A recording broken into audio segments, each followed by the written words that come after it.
आसमान में सूरज ढल रहा था और नारंगी रोशनी अब धीरे धीरे मटमैले अंधेरे में बदल रही थी। एक पुरानी जीप हिचकोले खाते हुए आगे बढ़ रही थी।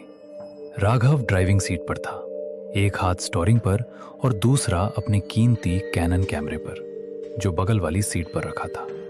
उसके चेहरे पर एक अजीब सी चमक थी, एक शिकारी की चमक। वहीं बगल में बैठा समीर सीट बेल्ट को इतनी जोर से पकड़े हुए था जैसे कि वो उसे बचा लेगी। समीर, यार ये चेहरा सीधा कर। तू ऐसे बैठा है जैसे हम फांसी के फंदे की तरफ जा रहे हैं, जबकि हम सिर्फ एक मास्टरपीस शूट करने जा रहे हैं। मास्टरपीस? भाई, इसे लोग मौत का कुआं कहते हैं।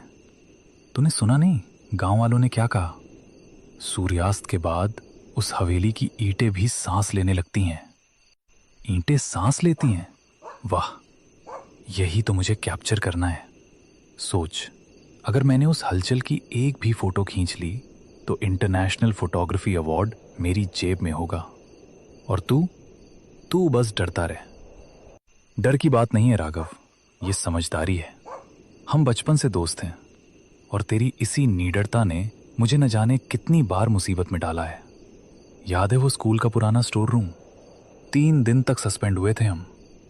और ये भी याद कर कि उस स्टोर रूम में हमें वो पुरानी फुटबॉल मिली थी जिससे हमने पूरा साल खेला। देख समीर, तू हमेशा से फट्टू रहा है, पर तू मेरा लकी चार्म भी है। तेरे बिना मेरी एडवेंचर ट्रिप अधूरी रहती है। दोनों की दोस्ती स्कूल के दिनों से थी। राघव हमेशा से साहसी था, जिसे खतरों से खेलने में मजा आता था, जबकि समीर एक सीधा साधा लड़का था जो किताबों और सुकून वाली जिंदगी को पसंद करता था। इस सफर पर आने की वजह भी राघव की जिद ही थी। राघव को एक नामी मैगजीन के लिए भारत की सबसे डरावनी जगह विषय पर फोटो सीरीज तैयार करनी थी। उसने समीर को यह कहकर मनाया था कि शहर की भीड़भाड़ से दूर एक छोटा सा रोड ट्रिप हो जाएगा। लेकिन समीर को क्या पता था कि राघव उसे शहर की सबसे बदनाम और शापित हवेली के गेट पर ले आएगा। गाड़ी के टायर सूखी पत्तियों और टहनियों को कुचलते हुए आगे बढ़ रहे थे। बाहर का अंधेरा इतना गाढ़ा था कि हेडलाइट की रोशनी भी जैसे उस काली दीवार से टकराकर वापस आ रही थी। गाड़ी के अंदर एक अजीब सी सड़ांध भरने लगी थी, जैसे पुरानी गीली लकड़ी और गंधक सल्फर का मिश्रण। राघव स्टीयरिंग थामे हुए था, लेकिन उसके माथे पर पसीने की बूंदें चमक रही थीं। गाड़ी का बोनट खुला हुआ था और उससे निकलता सफेद धुआं हवा में भूतिया आकृतियां बना रहा था।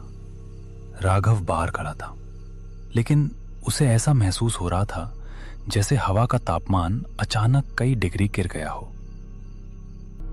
जंगल की गंध बदल चुकी थी।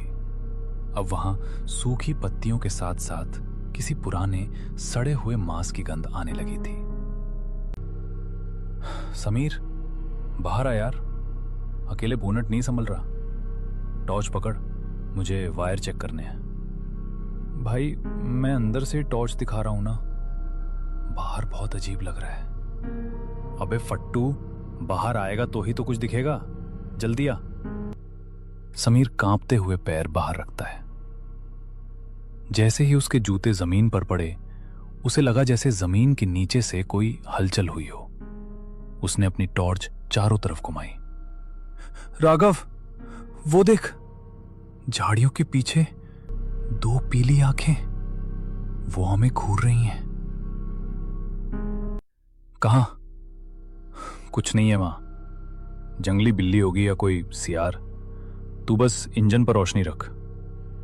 अरे यार, इस नई टॉर्च को क्या हुआ? बैटरी अभी बदली थी, लगता है वोल्टेज का कुछ इशू है।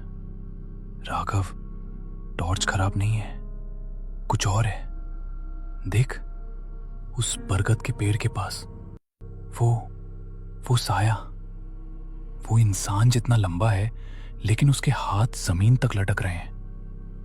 तू पागल हो जाएगा समीर, वो पेड़ की परछाई है। राघव ने जैसे ही उस तरफ टॉर्च मारी, रोशनी वहां पहुंच